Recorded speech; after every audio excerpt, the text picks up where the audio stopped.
Woboon lixa shaggar aanaa Sooddoo fi godina Matakkal aanaa Dibaat akkasumas baha Wallaggaa guutoo giddaa keessatti tarkaanfii diina irratti fudhateen injifannoo argachuu beeksise.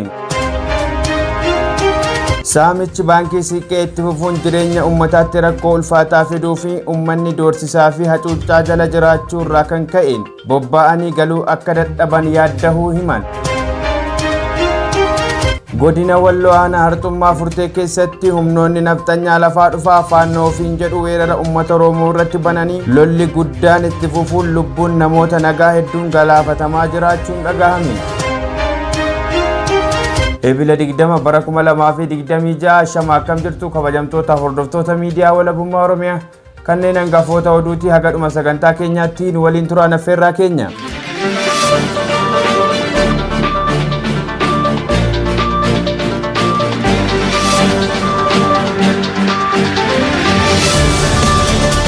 Woboon lixa shaggar aanaa Sooddoo fi godina Matakkal aanaa Dibaat akkasumas baha Wallaggaa guutoo giddaa keessatti tarkaanfii diina irratti fudhateen injifannoo argachuu beeksise.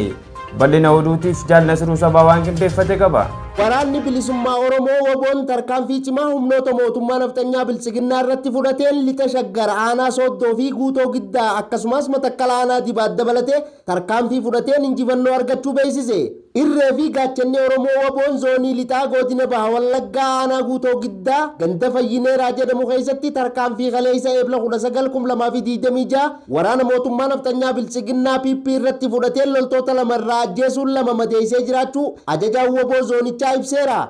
Haaluma kanaan gaachanni sabaa Woboon zoonii Harsadee guyyaa kaleessaa Ebla 19 godina kibba lixa shaggar aanaa Sooddoo iddoo addaa Qarree jedhamu keessatti waraana mootummaa nafxanyaa bilchiginnaa hedduu du'aa fi madoon adabee mooraa ishees guututti keessaa buqqisuun injifannoo boonsaa argateera. Bifuma wal fakkaatuun guyyuma kaleessaa Ebla 19 Woboon zoonii lixaa godina Matakkal aanaa Dibaat keessatti tiksitoota impaayera waraana mootummaa nafxanyaa bilchiginnaa PP irratti tarkaanfii fudhateen injifannoo argachuu beeksise. Gama meeshaatiin qawwee AKM fi rasaasa hedduu duyda diinaarraa hiikee booji'uun mooraa qabsoo bilisummaa Oromoof galii godheera. Injifannoon uummata Oromoof qabsoon itti fufaa Oromiyaan biyya. Saamichi baankii Siiqqee itti fufuun jireenya uummataatti rakkoo ulfaataa fiduu fi uummanni doorsisaa fi hacuuccaa jala jiraachuu irraa kan ka'een bobba'anii galuu akka dadhaban yaaddahuu himan. Bal'ina oduutiif Jaalduniyaan waa qindeeffatte qabdi. Uummanni doorsisaa fi hacuuccaa jala jiraachuu irraa kan ka'e bobba'anii galuu akka dadhaban dubbatu. Odeeffannoo yeroo ammaa nu qaqqabe akka mul'isutti haleellaa diinagdee fi saamichi uummata irratti raawwatamaa jiru daran babal'achaa jira. Keessumaa maqaa baankii Siiqqee jedhuun akka tajaajila maallaqaa fi qusannaa fakkeessuun hojjettoonni mootummaa fi qaamoleen isa deeggaran uummata irratti dhiibbaa cimaa uumaa jiraachuun himame. Akka odeessi ibsutti humnoonni mootummaa hidhatanii dirqamaan uummata doorsisuun manneen daldalaa fi dhuunfaa seenuun akka buukii banan dirqisiisaa jiru. Namoonni hedduun fedhii isaanii malee akka akkaawuntii banan taasifamaniin booda immoo maallaqa guddaa akka itti qusatan dirqisiifamu. Namni maqaan isaa akka dhahamuu hin feene tokko odeessa qeerroo bilisummaa Oromoof kenneen erga akkaawuntii Siiqqee irratti maallaqa isaa kaa'ee booda yeroo itti barbaadutti baafachuu akka hin dandeenye dubbate. Haala kanaan maallaqa dursa baankii Siiqqeetti qusate baafachuuf dhaqnaan dursa qarshii 100 itti dabalii sana booda xiqqoo baafachuu dandeessa jechuun na ari'an jedhe. Kunis sirni hojii baankii Siiqqee sirrii osoo hin taane mala saamichaa akka ta'e shakkii malee dubbateera. Akka jiraataan tokko bulchiinsa magaalaa Qarsaa Harargee Bahaa irraa odeessa qeerroo bilisummaa Oromoof kennetti namoonni hedduun haaluma wal fakkaatuun rakkachaa jiru. Namni kun maqaan isaa akka hin ibsamne gaafachuun bara mootummaan ifatti uummata saamu keessa jira jechuun aarii isaa ibseera. Odeessi dabalataa akka mul'isutti gareewwan mootummaa waliin hidhata qaban maafiyaaleen hojii kana keessatti hirmaachaa jiru. Isaanis magaalaa fi baadiyyaa keessatti uummata doorsisuun qabeenya saamuu, hidhaa fi reebicha raawwachaa jiraachuun ibsame. Haalli kun diinagdee qofa osoo hin taane nageenya dhuunfaa irratti miidhaa geessisaa jira. Namni maqaan isaa Ahmad Muhammad Duushaa jedhamu kanaan dura baankii daldala Itoophiyaa damee Shaashamannee al keessatti hojjataa ture. Garee maafiyaatiin haleellaa irratti raawwatameen miidhamuu isaa odeessi ni mul'isa.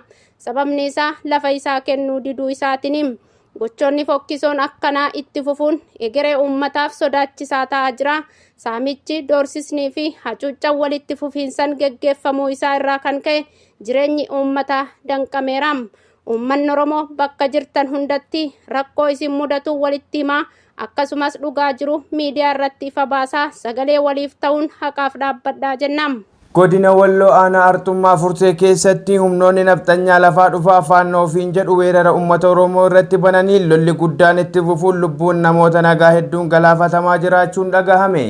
Bal'inni oduu akka itti aanutti dhiyaata. Godina Walloo aanaa Artummaa Fursee bakka Jaarraa fi Dalgoo jedhamu keessatti humnoonni nafxanyaa lafaa dhufaa faannoo ofiin jedhu haleellaa walitti fufaa uummata nagaa irratti banuun eebila 19 bara 2026 lubbuu namoota nagaa 3 kan bahe yoo ta'u namoonni 3 immoo madoo ulfaataa akka ta'an mirkanaa'eera. Akka odeeffannoon maddoota naannichaa irraa argame mul'isutti humnoonni nafxanyaa lafaa dhufaa faannoo weerara uummata Oromoo irratti banuun haleellaa walitti fufaa geggeessanii lubbuu namoota nagaa galaafatamaa jiraachuu fi qabeenyi guddaan saamamaa akka jiru ibsameera. Haala kanaan namoonni ganda cirrii irraa humnoota nafxanyaa lafaa dhufaa faannoon wareegaman Saayidee Indirroo fi haala wayituu ganda Diidoo irraa Ahmad Muhammad yoo ta'an kanneen madaa'an immoo ganda Duwwaa Lamaa magaalaa Caffaa Roobit Hasan Alii fi ilma Hussein Ammaarii ganda Dalgoo irraa Umaree Muhammad Gizaayee jedhamuun beekamu.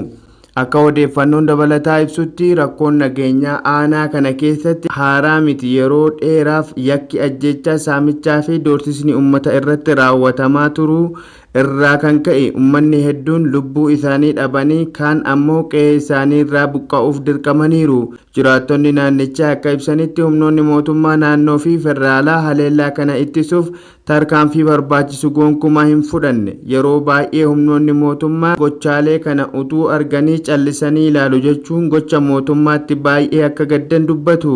Gama biraatiin maatiin miidhamtootaa fi uummanni bal'aan gadda guddaa keessa seenuun isaanii ibsameera. Namoonni madaa'an hedduun tajaajila fayyaa gahaa argachuu dhabuu irraa kan ka'een haala isaanii daran hammeessuu danda'a jedhamee sodaatamaa jira. Uummanni naannichaa weerarri kun irratti geggeeffamaa jiru dhaabbilee mirga namoomaa hundaaf waamicha dhiyeessaniin haleellaan kun saffisaan uummata nagaa irraa akka dhaabbatuu fi lubbuun lammiilee nagaa akka tikfamu tarkaanfiin hatattamaa akka fudhatamu gaafachaa jiru. Egaan kabajamtootaa fi hordoftoota miidiyaa walabummaa Oromiyaa oduun har'aaf qabnu kanuma oduu birootiin haga walitti deebinutti nagaan nuuf tura horaa bulaa deebana.